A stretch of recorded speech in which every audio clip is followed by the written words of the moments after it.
being nearly 19 years old, I'd like to think that I have a reasonable degree of knowledge about work and life and that sort of stuff. No, I'm just kidding, not really.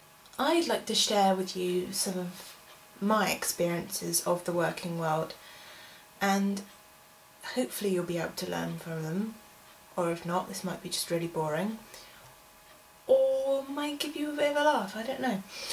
So, job number 1. I started work in my old primary school, cleaning, about September 2010. Basically what it was me just hoovering and cleaning a section of the school. I had to clean the toilets, and I have to say that was a big experience for me. I mean, after having to clean little boys' toilets, you never really want to do that again. But I seem to have liked it because I stayed there for 2 years. Job number 2 came when I left college, and I realised that I was not going to be able to get on with my life if I was just working 2 hours a day. And I knew I didn't want to go to university. Slightly regret that now, but we live and learn. And so I started looking around. Not a lot of people would have me simply because I had quite a zero experience in all the jobs I was trying to apply to. I had no customer experience whatsoever. So yeah, I was getting rejected from everything really, because I had no experience or not even an interview, which is that part of life nowadays is so annoying.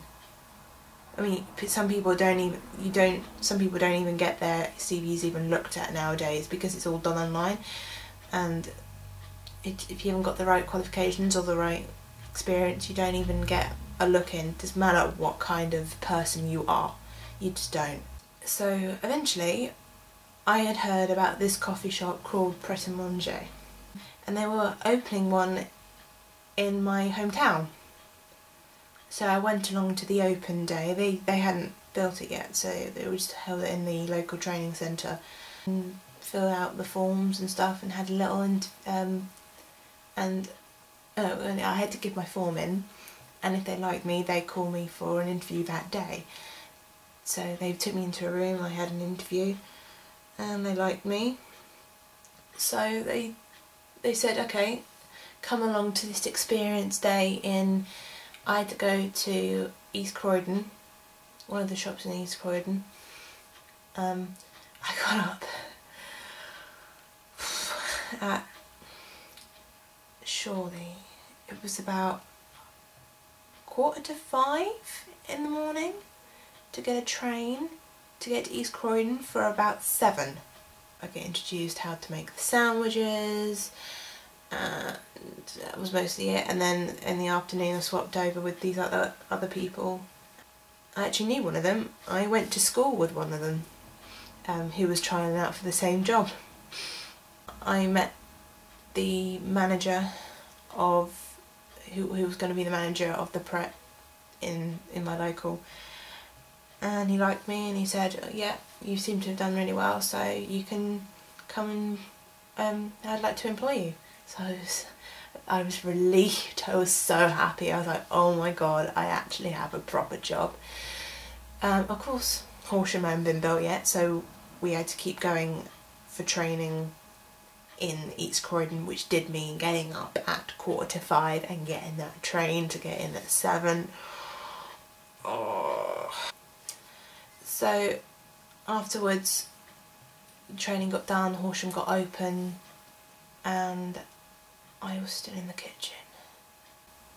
I signed up to get customer experience, not to know how to make a bloody tuna baguette, which I can actually do. I know how to make the tuna baguette, still in there. I talked to my manager about it. I expressed my views, as it were, which I thought went alright at the beginning. And it seemed to have worked. I was out front serving customers. And by the way, getting 100% on the till graphs every day one of the highest earners in the shop while serving customers. I was so proud. But things started to go downhill rather majorly, and I got called into, nothing I thought I was doing, but I got called into my manager's office. I had to set this test which I failed, and he said, right, so how do you think it's going? And I was like, well, now I'm at the front I am a lot happier and I feel like I'm getting alright. He looked at me as if I was an idiot. And he said, well, Pret people are expected to do everything and to be everywhere.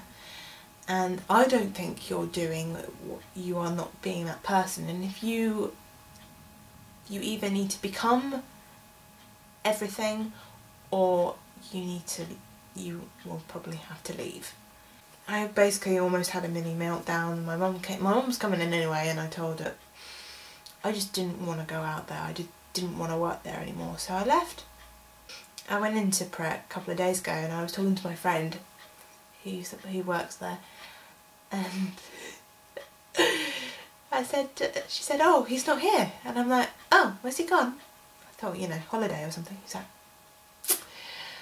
because basically he was Pakistani or something like that.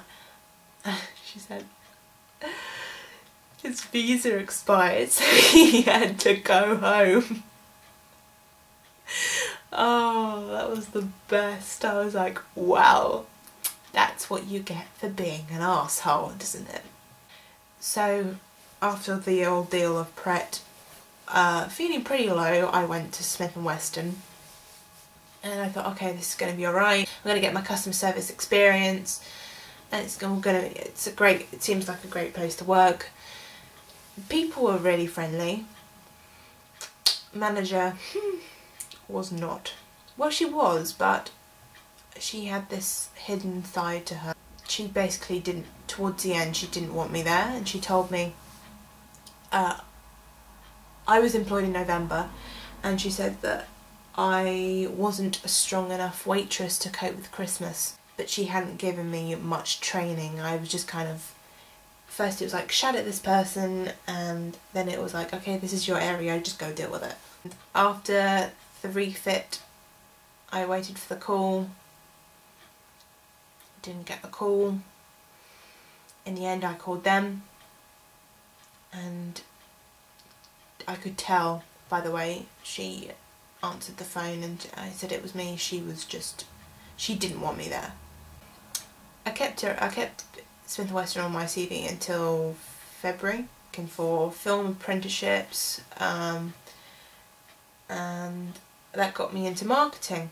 This job at my local the theatre in Crawley came up, this apprenticeship, and first there was one apprenticeship that was in admin, and I interviewed for that one and I wasn't right for that one and looking, so I kept looking and refreshing the National Apprenticeship website, and it came up, sales and marketing at the Horth. I interviewed, I got the job, and now 3 months down the line I'm having the time of my life. It just shows you need to dig a lot, because there are jobs out there, you just need to dig, you need to find what you like. If you're interested in anything that I've been talking about, I doubt you would, I'm going to put links down below for the apprenticeship website, the National Apprenticeship website, and information about apprenticeships. And just get out there, guys. I know it's hard, just God's sake, just stay away from the job centre.